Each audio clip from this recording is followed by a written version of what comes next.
वासुदेवाय। ओम नमो भगवते वासुदेवाय। वासुदेवाय। ओम नमो ओम नमो भगवते वासुदेवाय। वासुदेवाय। ओम नमो भगवते वासुदेवाय। ओम ओम नमो नमो भगवते भगवते वासुदेवाय। वासुदेवाय। ओम नमो भगवते वासुदेवाय। ओम नमो ओम नमो भगवते भगवते नमः। वासुदेवाय।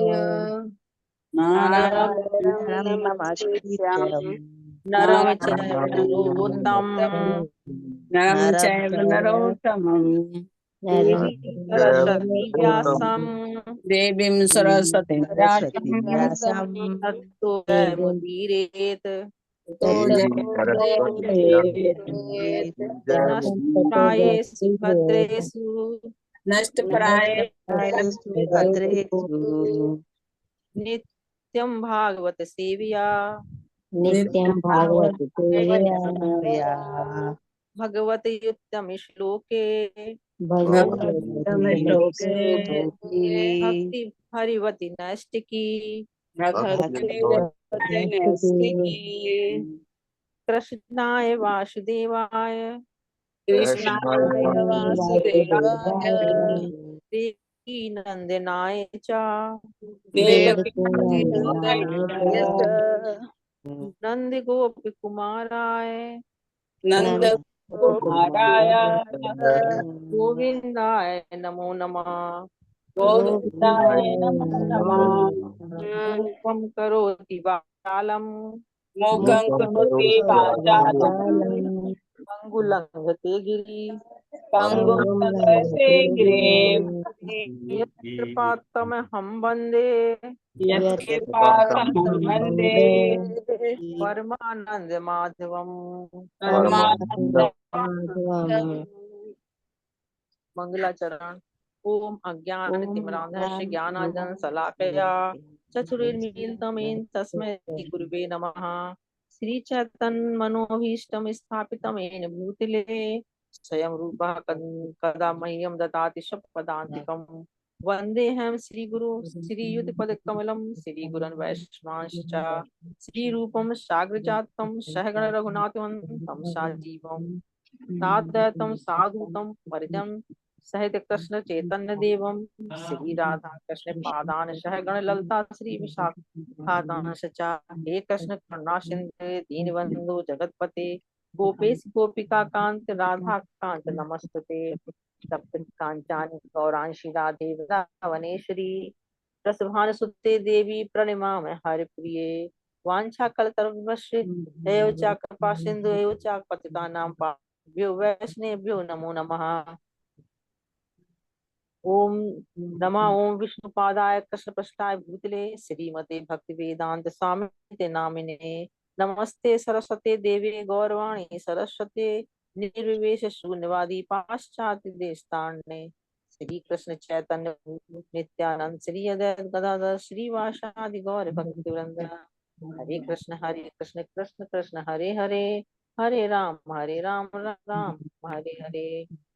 हरे कृष्ण माता जी सभी को हरे दंडवत कृष्णा। प्रणाम। थैंक यू सो मच निशा माता जी, आज का प्रभु जी को जप दंडवत प्रणाम करने सभी के लिए को और आज की दंडवत प्रणाम। प्रार्थनाएं करने के लिए आपको बहुत बहुत धन्यवाद। और आप सभी का हार्दिक अभिनंदन है आज के इस्कॉन अयोध्या के प्रातःकालीन जप सत्र में। सभी को हरे कृष्णा। हरे कृष्ण माता जी दंडवत प्रणाम। हरे कृष्णा। जपना माता जी दंडवत प्रणाम सबको दंडवत वंदन। प्रणाम हरे प्रभु जी। कृष्णा माता जी, दंडवत प्रणाम माता जी। हरे कृष्णा। सभी को हरे कृष्णा। अभी समय हो गया है प्रभुपाद जी के कोट का। आई होप स्क्रीन विजिबल है। हरे कृष्णा। स्क्रीन विजिबल है। जी जी माता जी। माता जी। तो आज है 27 जुलाई। प्रभुपाद जी कहते हैं, लीडर को शांत, आत्मनियंत्रित, तपस्वी, शुद्ध, सहनशील, ईमानदार, बुद्धिमान, विद्वान और धर्मशील होना चाहिए। करंधर को पत्र 27 जुलाई 1973। तो प्रभुपाद जी एक्चुअली करंधर प्रभु को लेटर लिख रहे थे अमेरिका में। और करंदर प्रभु ने बताया था कि किस प्रकार एक बड़ी यूनिवर्सिटी के प्रोफेसर ने उनको चैलेंज किया था, और वो आर्ग्यूमेंट वो जीत गए थे उन प्रोफेसर से। करंदर प्रभु शास्त्रीय आधार पे तर्क कर रहे थे, और वो वैज्ञानिक विज्ञान के तर्कों से उनसे वाद विवाद कर रहे थे वो प्रोफेसर। तो करंदर प्रभु ने प्रभुपाद जी को इन्फॉर्म किया कि उनका चैलेंज उन्होंने एक्सेप्ट किया, प्रोफेसर का चैलेंज प्रभु ने एक्सेप्ट किया, और किस तरह से उन्होंने शास्त्रीय आधार पर कैसे उनको हरा दिया, डिफीट कर दिया। तो प्रभुपाद जी फिर उनको शाबाशी देते हुए ये पत्र लिखते हैं कि आपने बहुत अच्छा कार्य किया, इसी तरह से हम कृष्ण के संदेश को इस दुनिया में फैला पाएंगे। और क्योंकि लोग तो अब जो धर्म से एकदम विमुख हो चुके हैं, हिप्पी बन के घूम रहे हैं यहाँ पे, और ना उनको क्या ये पता है कि क्या खाना है, क्या पहनना है, कैसे अपने वेशभूषा रखनी है। ये लोग तो लंबे लंबे बाल रख के अपने को बहुत इंटेलिजेंट समझते हैं, वैज्ञानिक समझते हैं। तो हमें ही ये लीड लेना पड़ेगा, हमें ही समाज में आगे बढ़कर इस कृष्ण के संदेश को पहुंचाना पड़ेगा। और ये हम अपने आचरण से ही, ये आधा कार्य तो अपने आचरण से कर सकते हैं। तो ये बताते हुए प्रभुपाद जी, आज का ये कोट उसी से बना है। तो प्रभुपाद जी बताते हैं कि नेतृत्व करने के लिए एक जो नेता है, लीडर है, उसमें ये सारे जो क्वालिटीज होना चाहिए। सबसे पहले उनको शांत शांत रहकर दूसरे की बात सुननी चाहिए, क्योंकि जब तक हम सुनेंगे नहीं, उसका रिबटल हम कैसे करेंगे, उसका जवाब हम कैसे देंगे। आत्मनियंत्रित होना चाहिए, हमें पता होना चाहिए कि कोई दूसरा हम हमें रिमोट कंट्रोल से ना चलाए। यानी कि अगर उसने एक बटन दबाया, हमें गुस्सा आ गया, उसने एक बटन दबाया, हम खुश हो गए, तो हमारी खुशी, हमारा गुस्सा, हमारा दुख किसी और के हाथ में नहीं होना चाहिए, उसका रिमोट कंट्रोल हमारे ही हाथ में होना चाहिए। यानी कि स्वयं को नियंत्रित करना, अपने ऊपर पूरा अपना नियंत्रण होना। यानी कि अगर किसी ने आपकी तारीफ कर दी तो आप एकदम सातवें आसमान पे चढ़ गए, एकदम खुश हो गए कि हाँ बहुत अच्छा इंसान है।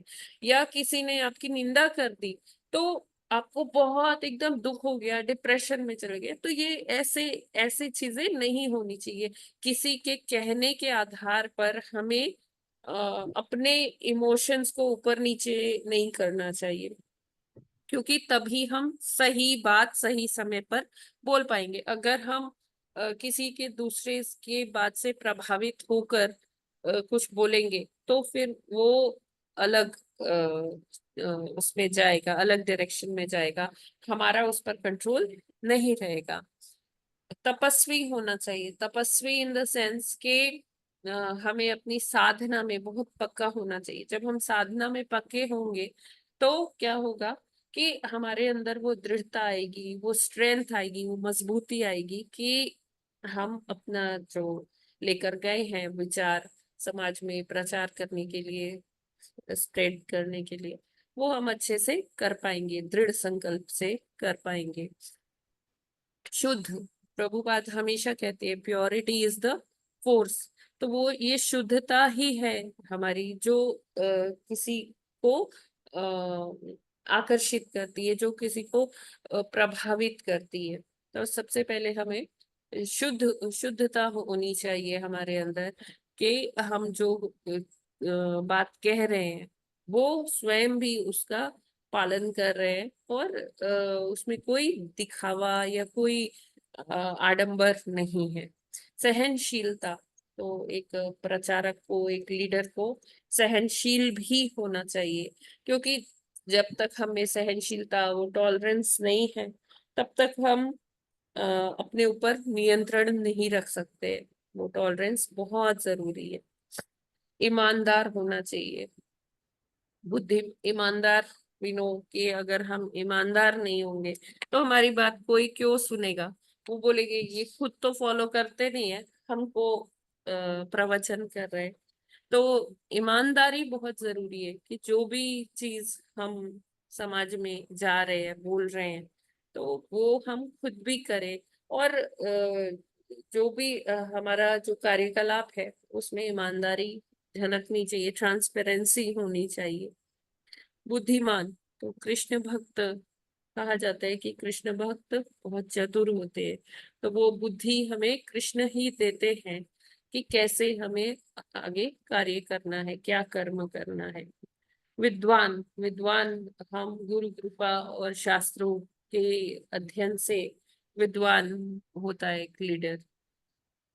और धर्मशील, सबसे जो इम्पोर्टेंट है वो एक एस्पेक्ट और भी है, धर्मशील होना चाहिए। अपने धर्म के विरुद्ध हमें कुछ भी कहीं कॉम्प्रोमाइज नहीं करना चाहिए। प्रभुपाद जी ने कभी कोई इस तरह का कोई कॉम्प्रोमाइज नहीं किया कि धर्म पर हमेशा अडिग रहे, चाहे वो कोई भी पाश्चात्य जगत में गए हो या अपने भारत देश में ही रहे हो। उन्होंने कभी भी धर्म से कोई समझौता नहीं किया, कोई कॉम्प्रोमाइज नहीं किया। तो ये जो सारी क्वालिटीज हैं, ये एक कुशल नेतृत्व प्रदान करती है। एक अच्छा नेता बनता है और वो लीड करता है सोसाइटी को। हरे कृष्णा। जगत गुरु श्रील प्रभुपाद की जय।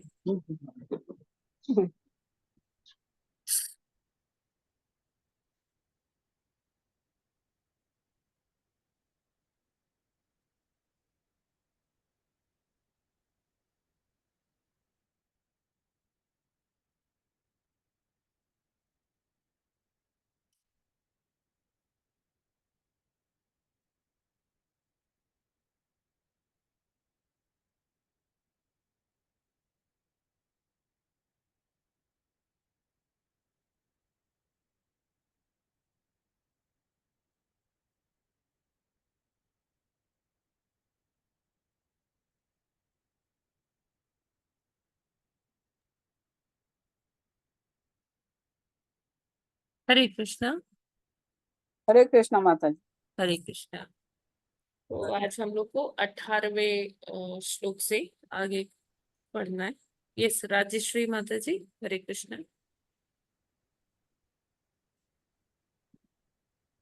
जी जी आगे के।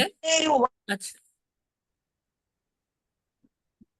पढ़िए। उवाच कृतमेता द्वापर हरे कृष्ण त्रयोवाच कृतं त्रेता द्वापरं च कलिश्चेति चतुर्युगं दिव्यैर्द्वादशभिर्वर्षैः सावधानं निरूपितम्।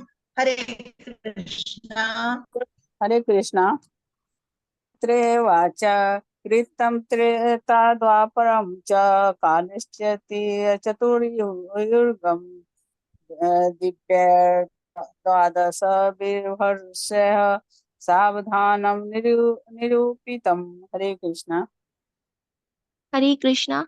मैत्रेय उवाच कृतं त्रेता द्वापारं च कली च इति चतुर्युगं दिव्ये द्वादशाभिवर्षे सा आधानं निरूपितम्। हरे कृष्ण।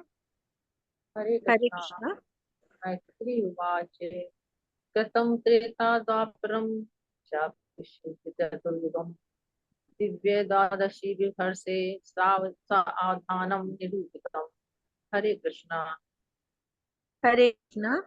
मैत्रेयी उवाच कृतं त्रेता द्वापरं च कली च इति चतुर्युगं दिव्ये द्वादशभिवर्षे स अवधानं निरूपितम्। हरे कृष्ण। हरे कृष्ण। मैत्रेय उवाच कृतं त्रेता द्वापरं च कलिश्चेति चतुर्युगं दिव्यै द्वादशभिवर्षैः सावधानं निरूपितम्। हरे कृष्ण। हरे कृष्णा। मैत्रेय उवाच कृतं त्रेता द्वापरं कलिच इति चतुर्युगं दिव्या द्वादशभिर्वर्षे सावधानं निरूपितं। हरे कृष्णा। दंडवत प्रणाम। हरे कृष्णा। माता जी धन्यवाद प्रणाम सभी प्रणाम। मैत्रेय उवाच कृतं त्रेद्वापरं च कलिश्चेति चतुर्युगं दिव्ये दिव्यैर्द्वादशभिर्वर्षे सावधानं निरूपितम्। हरे कृष्ण। हरे कृष्ण। मैत्रेय उवाच कृतं त्रेता द्वापरं च कलिश्चेति चतुर्युगम् दिव्यैर्द्वादशभिर्वर्षे साविधानं निरूपितम्। हरे कृष्ण। हरे मैत्रेय उवाच कृतं त्रेता द्वापरं च कलिश्येति चतुर्युगं द्विवेय द्विदेश द्विवर्षे सावधानं निरूपतिम्। हरे कृष्ण। मैत्रेय उवाच कृतं त्रेता द्वापरं च कली च इति चतुर्युगं दिव्ये द्वादशभिर्वर्षे सावधानं निरूपितम्। हरे कृष्ण। माता जी दंडवत प्रणाम। प्रभु जी दंडवत। सभी भक्तों को दंडवत प्रणाम।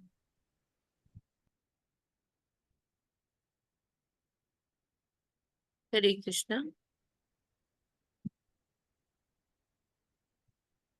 Thank you so much. शब्द अनुवाद और तात्पर्य श्रील प्रभुपाद जी के द्वारा। श्रील प्रभुपाद जी की जय।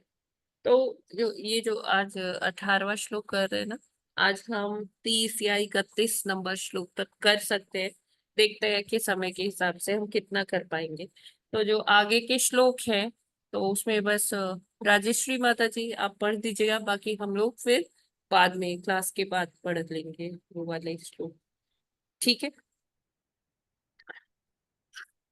अ, मैत्रेय उवाच। मैत्रेय ने कहा कृतम सत्ययुग त्रेता त्रेतायुग द्वापरम द्वापरयुग च भी कलि कलियुग च तथा इति इस प्रकार चतुर्युगम चारों युग दिव्य देवताओं के द्वादश भी 12 वर्षै हजारों वर्ष स अवधानम लगभग निरूपितम निश्चित किया गया। अनुवाद। मैत्रेय ने कहा हे विदुर, चारों युग सत्य त्रेता द्वापर तथा कली युग कहलाते हैं। इन सबों के कुल वर्षों का योग देवताओं के 12,000 वर्षों के बराबर है। तो हमने कल पढ़ा था, कल नहीं परसों शायद, कि जो हमारा एक वर्ष है वो देवताओं के एक दिन के बराबर होता है। तो लगभग ऐसा माना जाता है कि जो हमारे 360 मतलब जो वर्ष है, जैसे आप तात्पर्य में पढ़ते क्लियर होगा, देवताओं का वर्ष मनुष्यों के 360 वर्षों के बराबर होता है। जैसा कि आगे के श्लोकों से स्पष्ट हो जाएगा, देवताओं के 12,000 वर्ष, जिसमें संधि काल की अवधियां अर्थात युग संध्याएं सम्मिलित होती हैं, उपर्युक्त 4 युगों के योग के तुल्य है। इस तरह उपर्युक्त 4 युगों का संपूर्ण योग 4,32,000 वर्ष होता है। 43 लाख हाँ, चारों युगों का है ना, हाँ, 43,20,000 वर्ष होता है।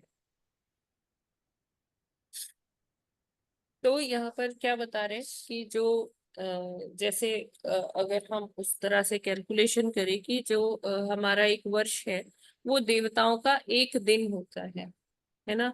तो इस तरह से जो देवताओं का वर्ष है वो एक वर्ष जो देवताओं का है वो लगभग लगभग हमारे 360 वर्षों के बराबर है।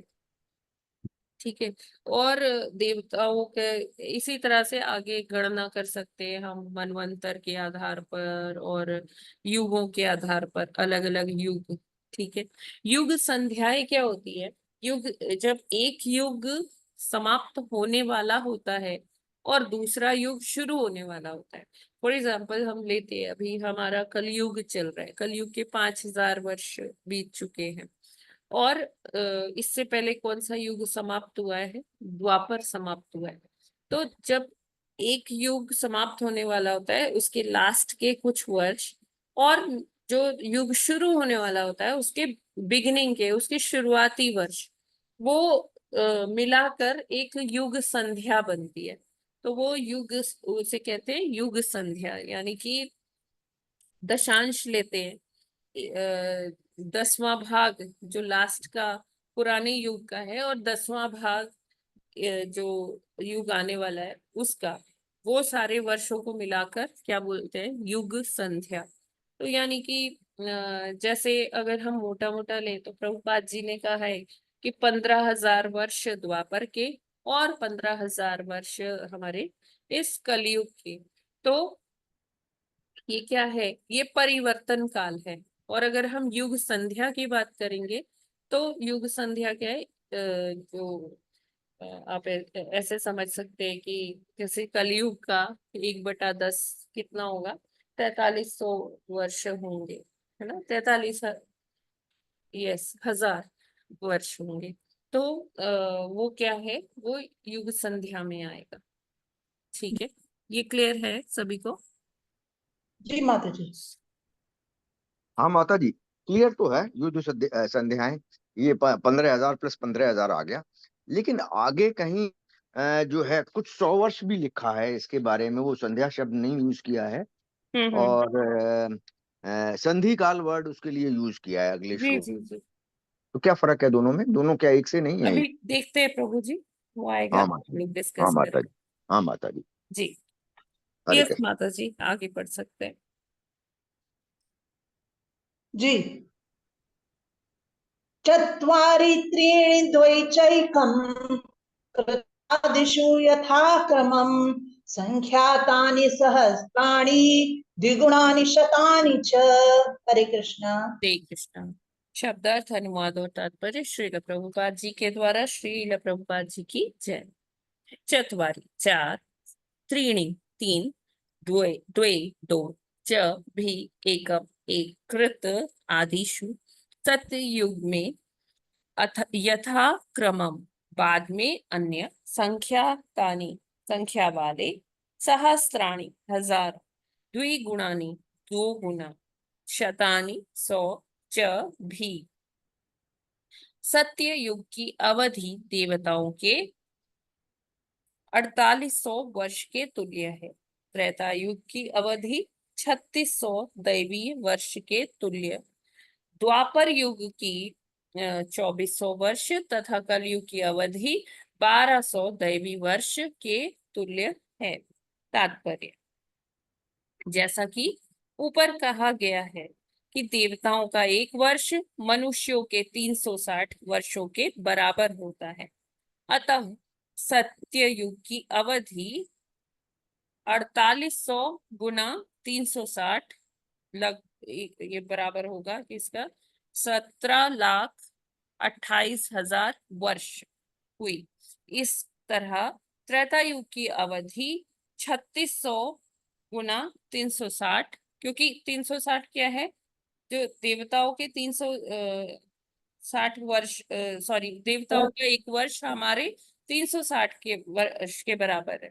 ठीक है, तो ये वो कैलकुलेशन बता रहे हैं कि जो सतयुग क्या है देवताओं के लिए 4800 वर्ष का है, और त्रेता युग देवताओं के लिए 3600 वर्ष का है। इस तरह से द्वापर 2400 का है, और कलयुग 1200 वर्ष का ही है। ये देवताओं के काल गति के हिसाब से। तो अगर देवताओं का जो 360 वर्ष है वो हमारे एक वर्ष के बराबर है, तो अगर हम इन सारे युगों की जो अवधि है देवताओं के टर्मिनोलॉजी में, उसको 360 से गुणा कर देंगे तो वो मानवीय वर्ष, ये मतलब कि ये मृत्यु लोक के वर्ष के बराबर हो जाएगा।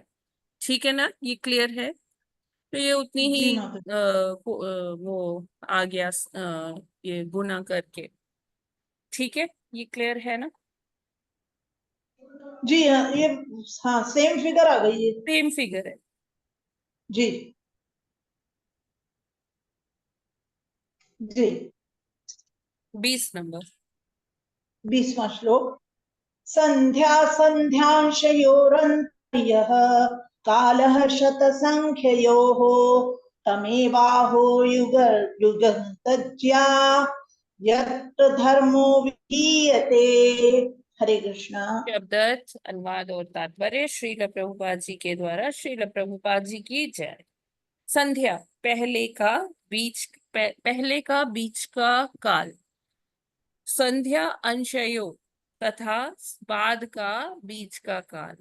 अंतः भीतर यह जो कालः समय की अवधि शत संख्ययो सैकड़ों वर्ष तमेव वह अवधि आहुः कहते हैं युगम युग तत्ज्ञा दक्ष ज्योतिर्विद यत्र जिसमें धर्म विधीयते संपन्न किया जाता है। अनुवाद। प्रत्येक युग के पहले तथा बाद के संधि काल जो कि कुछ 100 वर्ष के होते हैं, जैसा कि पहले उल्लेख किया जा चुका है, दक्ष ज्योतिर्विदों के अनुसार युग संध्या या 2 युगों की संधि काल कहलाते। इन अवधियों में सभी प्रकार के धार्मिक कार्य संपन्न किए जाते हैं। तो ये जो युग संध्या की बात हो रही है कि जैसे कुछ ये द्वापर एंड हो गया, कलयुग की शुरुआत होनी है, तो जैसे हमारी संधि काल होता है जब दिन खत्म, दिन की अवधि समाप्त होने वाली होती है और रात शुरू होने वाली होती है, तो वो कुछ टाइम ऐसा होता है कि उजाला भी होता है हल्का हल्का और हल्का हल्का अंधेरा भी होने वाला होता है। तो वो क्या होता है एग्जैक्टली उस चीज को कहते हैं संधि काल, है ना, संध्या। तो गोधूली तो नहीं हुई, वो गोधूली की बेला हुई क्या? हाँ जी, गोधूली की बेला, ठीक है। तो वो संधि काल भी होता है। तो ऐसे कुछ 100 वर्ष होते हैं जिनकी बात की जा रही है। और प्रभु जी जो वो बोला ना कि युग संध्या, उसको भी ऐसा भी आचार्यों ने बताया है कि 1/10 दशांश हिसाब ही उसको भी युग संध्या बोला गया है ना, कि किन्हीं आचार्यों के द्वारा। और ये जो ये टर्मिनोलॉजी बताई गई है, तो ये भी क्या है कि ये वो ही काल की बात हो रही है कि जब अभी द्वापर की भी चीजें फॉलो हो रही है और जो है कलयुग की भी चीजें अभी थोड़ा थोड़ा आ गया है, पदार्पण हो गया है कलयुग का। तो ये उस काल की बात हो रही है। तो जब देखिए लाखों वर्षों की जहाँ गणना हो रही है, उसमें कुछ 100 साल या इस तरह से उसकी कोई वैल्यू नहीं होती है प्रभु जी, है ना। हरे कृष्णा। हरे कृष्णा। जी माता हाँ जी। माता जी। ठीक है प्रभु जी। तो हाँ माता हरे जी। कृष्णा उसको माता जी। सैकड़ों वर्ष लिख दीजिए या हजारों वर्ष लिख दीजिए, तो वो एक बूंद के समान ही है प्रभु जी।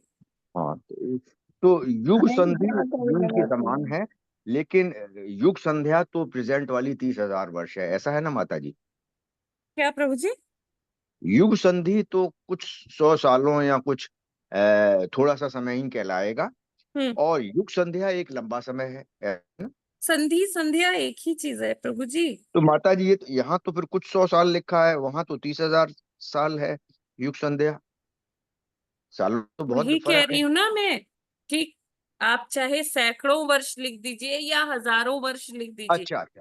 अच्छा कोई इतने फर्क लंबे समय। नहीं पड़ता है। अच्छा माता जी, क्यों बहुत वो लंबा जैसे समय है। समुद्र में एक बूंद होती है, वो उसी हाँ के हाँ। समान है, ये कह रही हाँ हूँ। माता जी हाँ, लेकिन कुछ 100 वर्ड लिखा था ना, तो इसलिए कंफ्यूजन हो जी गई, जी। शायद दोनों अलग नहीं, अलग है। वही मेरा कहने का मतलब है हाँ कि माता जी, जैसे क्लियर हो गया। हम चाहे सैकड़ों वर्ष लिख दें, बोल चाल हाँ में बोल दे सैकड़ों हाँ वर्ष, हाँ माता या जी। हम बोल दे हजारों वर्ष, हाँ माता इसमें जी ठीक है, इतना क्लियर हो गया। कोई फर्क नहीं आएगा हाँ हाँ। हाँ जब माता बात जी हो ठीक। रही है मिलियंस ऑफ इयर्स की, है ना। हाँ माता जी। जी। क्यों हरे कृष्णा 43 माता लाख जी, 20,000 नमस्ते। वर्षों में सब एक ही बात है, दोनों वर्ष में से जो जो भी यूज कर लो, एग्जैक्टली। ठीक। जी हाँ माता जी। जी ठीक है। हरे कृष्ण। हरे कृष्ण। हरे हरे कृष्णा माता जी। हाँ जी माता जी। माता जी ये वर्षों से और उनसे अलग है क्या ये संध्या? संध्या दिन में काउंट नहीं होती है? संध्या आप क्या बोल रहे हो माता जी?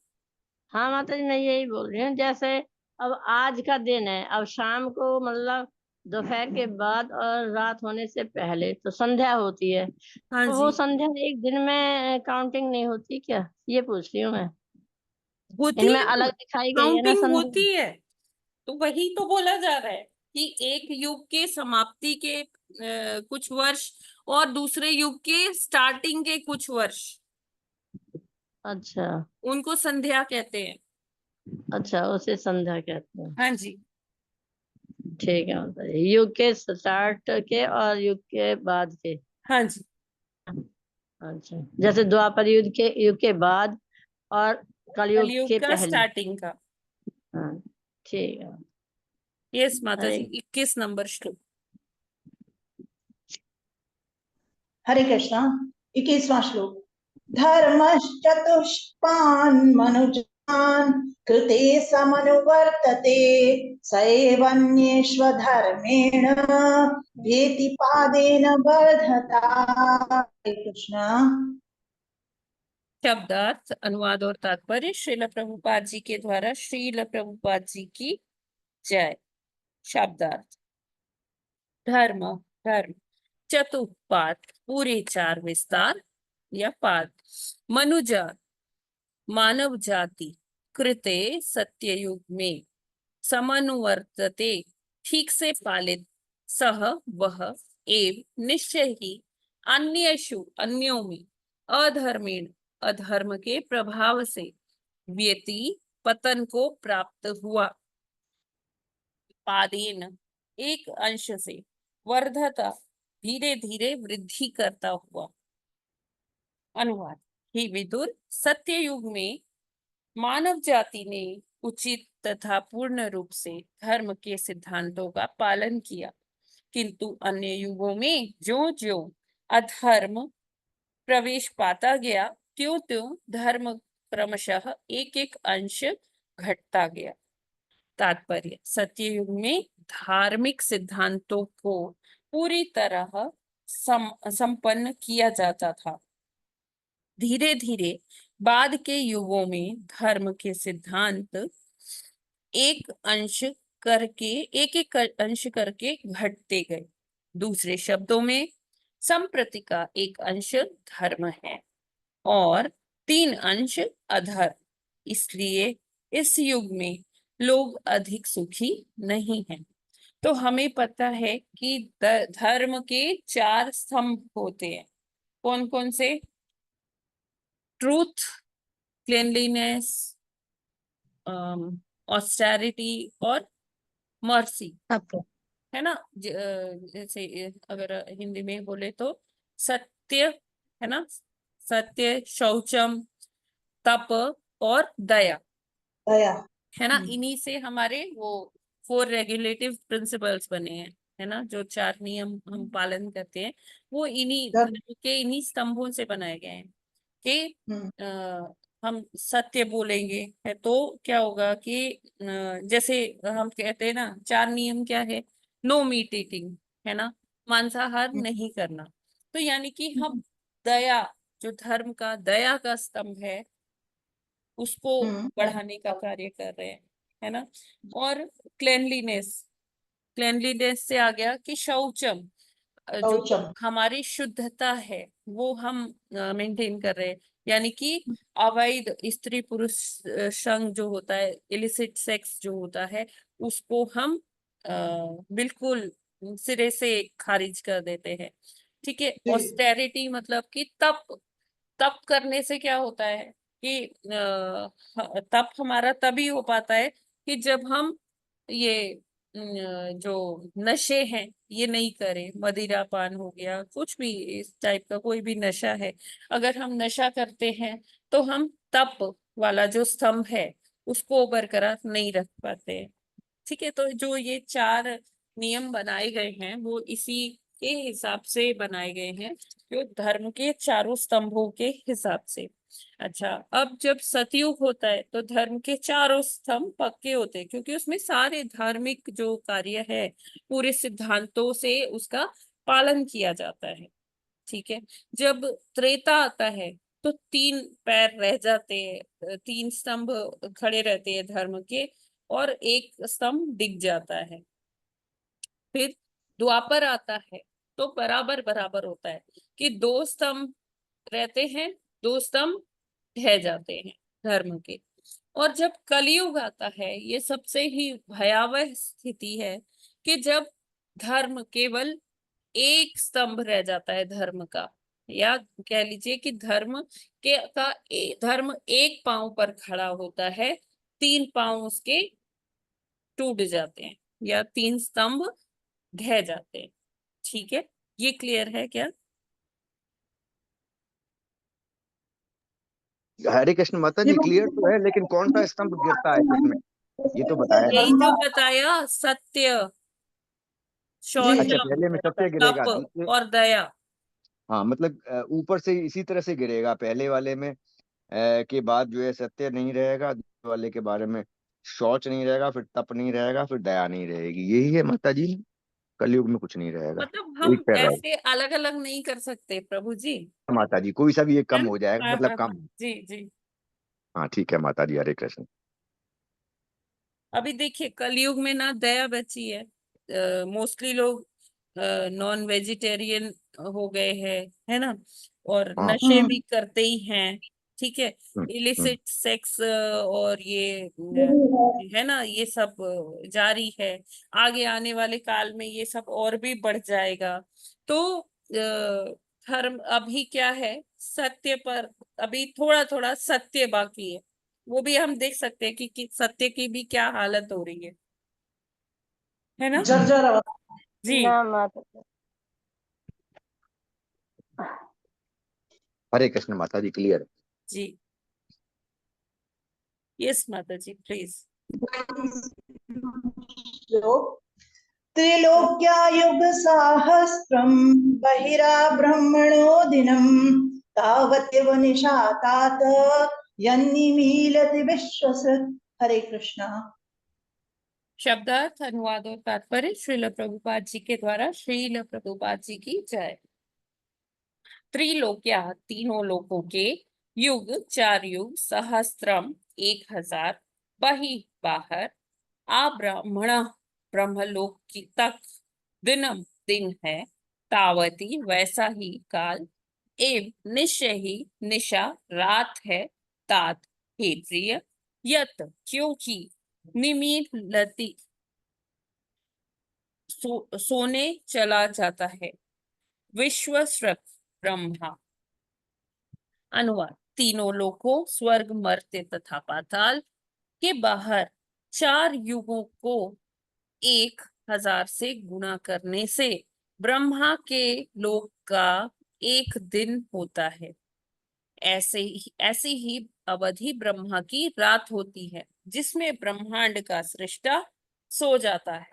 तात्पर्य, जब ब्रह्मा जी अपनी रात्रि के समय सो जाते हैं तो ब्रह्मलोक से नीचे के तीनों लोक प्रलय ब्रह्मलोक से नीचे के तीनों लोग प्रलय जल में निमग्न रहते हैं। सोते हुए ब्रह्मा जी गर्भोदक्षाई विष्णु के विषय में स्वप्न देखते हैं और ध्वस्त हुए क्षेत्र के पुनर्वासन हेतु भगवान से आदेश लेते हैं।